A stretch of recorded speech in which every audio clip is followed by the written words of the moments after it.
والفجر وليال عشر والشفع والوتر والليل إذا يسري هل في ذلك قسم لذي حجر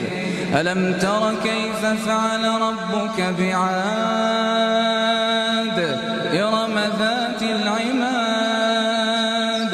التي لم يخلق مثلها في البلاد وثمود الذين جابوا الصخر بالوادي وفرعون ذي الأوتاد الذين طغوا في البلاد فأكثروا فيها الفساد فصب عليهم ربك سوط عذاب إن ربك لبالمرصاد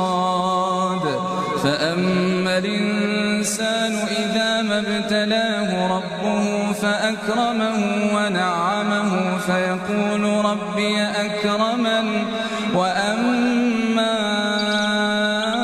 إذا ما ابتلاه فقدر عليه رزقه فيقول ربي أهانني كلا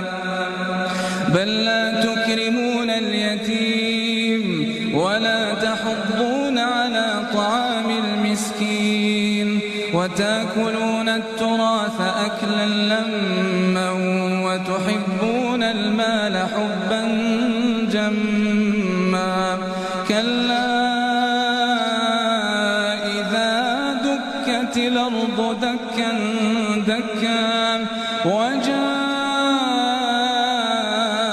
ربك والملك صفا صفا وجيء يومئذ بجهنم يومئذ يتذكر الإنسان وأنى له الذكرى يقول يا ليتني قدمت لحياتي فيومئذ لا يعذب عذابه أحد ولا يوثق وثاقه أحد يا أيتها النفس المطمئنة ارجعي إلى ربك راضية مرضية